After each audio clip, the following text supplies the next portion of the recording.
कभी आप लोगों के साथ भी ऐसा होता है कि आपको कुछ घंटों का टाइम मिले और आपको पता चले कि आपके यहाँ अचानक से मेहमान आने वाले हैं और वो भी खाने के टाइम पर, तो आप उस दावत की तैयारी, उस दावत की अरेंजमेंट फिर किस तरह करते हैं? तो मैंने सोचा कि मेरे साथ भी ऐसा हुआ है कि अचानक से मुझे पता चला कि मेहमान मेरे यहाँ खाने के टाइम पर आ रहे हैं। मुझे जो है वो दावत की कुछ डिशेस का अरेंजमेंट करना होगा और टाइम मेरे पास बहुत शॉर्ट है, कुछ घंटों का टाइम है। उसमें मैंने ये भी देखना है कि मेरे पास चीज़ें क्या अवेलेबल हैं, मैंने मेन्यू क्या सेट करना है, चीज़ें अरेंज कैसे करनी है। ऑब्वियसली दावत की खाने बनाने की हर चीज़ आपके पास अवेलेबल नहीं होती, आपने कुछ ना कुछ अरेंजमेंट और बाहर से जाकर ग्रॉसरी या बाहर से चीज़ें मंगवानी ज़रूर पड़ती हैं। सोचा ये वाली वीडियो बनाकर थोड़ी सी आप लोगों के साथ भी टिप्स एंड ट्रिक्स को शेयर करूं, हो सकता है नेक्स्ट टाइम में आपको ये चीज़ हेल्प करे। तो बस मुझे अचानक से पता चला कि मेरे यहाँ मेहमान आने वाले हैं और सबसे मेरे पहला काम ये था कि पहले मैं लिस्ट बनाऊं कि मैंने बनानी क्या क्या चीज़ें हैं। पहले मैंने उन चीज़ों की लिस्ट बनाई कि मैंने मेन्यू क्या अपना सेट करना है, जिसमें मैंने पुलाव भी अरेंज किया क्योंकि मेरे पास जो मेहमान आ रहे थे वो बीफ लवर हैं ज़्यादा। तो बस मेरी कोशिश थी कि मैं ज़्यादातर बीफ के ऊपर हाथ जो है डिशेस का रखूं, बट मैंने एक चीज़ जस्ट फॉर चेंज, एक मैंने जो चिकन का क्रीमी हांडी सालन था वो बस मैंने चिकन का बनाया, बाकी सारी चीज़ें मेरी ऑलमोस्ट बीफ की थी, जिसमें बीफ का पुलाव भी है, चपली कबाब भी थे, टिक्का भी था और एक चिकन का सालन था। बाकी मैंने दही फुल्कियाँ बना ली थी तड़के वाली। तो सबसे पहले मैंने लिस्ट बनाई और लिस्ट के हिसाब से मैंने जो है चीज़ों को देखा कि मेरे पास इस वक्त चीज़ें कौन कौन सी अवेलेबल हैं, उनकी मैंने एक लिस्ट बनाई। और जो चीज़ें मेरे पास अवेलेबल नहीं थी, आपको पता है कि जो चीज़ें आपके पास अवेलेबल नहीं होती, अगर मैं उसकी ग्रॉसरी करने के लिए बाहर जाती उस वक्त कुछ घंटे के टाइम में, तो वो बहुत ज़्यादा वक्त लेती, क्योंकि बाहर जाना, फिर आपको पता है ट्रैफिक में स्टक हो जाना, फिर चीज़ें अरेंज करना, शॉपिंग करना, वो चीज़ें वक्त लेती हैं। तो अब हमारे पास जो ऑनलाइन की एक बहुत बड़ी और बेहतरीन सहूलत अवेलेबल है, तो क्यों ना उस सहूलत को अवेल किया जाए। मैंने लिस्ट बनाकर और वो चीज़ें सारी ऑर्डर कर दी जो चीज़ें मेरे पास इस वक्त दावत में मुझे ज़रूरत थी। तो अल्हम्दुलिल्लाह अराउंड पौना 1 घंटा लगा होगा मुझे, मेरी चीज़ें सारी की सारी मेरे घर पर आ गई।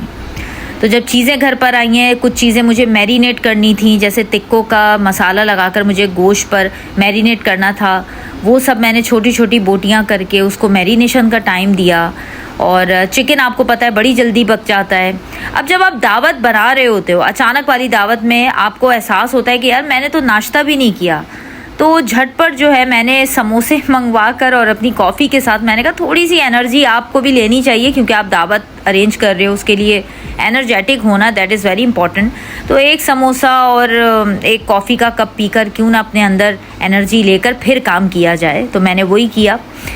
और अल्हम्दुलिल्लाह जब थोड़ी सी एनर्जी बहाल हुई मेरी, तो मैंने दोबारा से बैक टू द वर्क और मैंने अपनी बकिया चीज़ें जो है अरेंज की, सारी बनाई, उनको पकाया, सब कुछ, सारी कुकिंग अल्हम्दुलिल्लाह बहुत सब चीज़ें ऑन टाइम मेरी रेडी हो गई। अच्छा, मीठे के शौकीन चूँकि मेरे मेहमान थे, तो मैंने कहा 1 से 2 चीज़ें हों तो बड़ी अच्छी, एक ट्रेडिशनल टाइप का मैं मुतंजन बना लूँ और एक मैंने कॉफ़ी का डिज़र्ट बना लिया, जो कि दोनों चीज़ें अकॉर्डिंगली टाइम जल्दी बन जाने वाली थी, तो मैंने उन चीज़ों को प्रेफर किया। दही फुल्कियाँ मैंने ये प्रेफर किया कि क्यों ना मैं निमको की बनाऊँ, क्योंकि देखिए आपको जब चीज़ें दावत के लिए बनानी होती हैं तो हमेशा अपने वक्त का बहुत ज़्यादा ख्याल रखा करें कि आपके पास टाइम कितना है, और टाइम की अरेंजमेंट के लिहाज से आपको अपने मेन्यू की सेटिंग, अपनी चीज़ों का अरेंजमेंट, हर चीज़ आपने उस लिहाज से करनी होती है। तो बस मेरी हर चीज़ पॉइंट टू पॉइंट उसी लिहाज से थी कि मैं बेसन घोल के पकोड़े बनाऊं, इससे बेहतर मैं निमको की जो है वो दही फुल्की, और वो भी तड़के वाली हुए ज़बरदस्त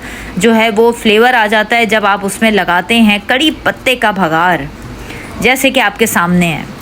मैंने दही फुल्कियाँ अरेंज की, मेरा पुलाव जो था वो भी ऑलमोस्ट बन गया था, क्योंकि मैंने गोश्त पहले ही चढ़ा दिया था ताकि वो गल जाए। चपली कबाब आपको पता है कि बड़े झटपट तैयार हो जाते हैं अगर आप बैक टू बैक इसी के ऊपर थोड़ा सा काम करके, और हमेशा चपली कबाब के गोश्त को मैरिनेट करके कुछ वक्त ज़रूर दिया करें, ताकि जो है उसकी सारी चीज़ें जो हैं अपने आपस में एक जान हो जाती हैं और बड़ा ज़बरदस्त फ्लेवर जो है वो निकल के आता है। मेरे मेहमान चूँकि आ चुके थे, अल्हम्दुलिल्लाह मेरी सारी चीज़ें ऑन टाइम प्रिपेयर हो गई थी। अब टाइम था टेबल जो है वो सारा सेटअप करने का, तो बस मैंने चीज़ें डिश आउट की और मैंने अपनी बड़ी अच्छी तरीके से जो है टेबल सेट किया सारा, और सोचा ये छोटी छोटी टिप्स एंड ट्रिक्स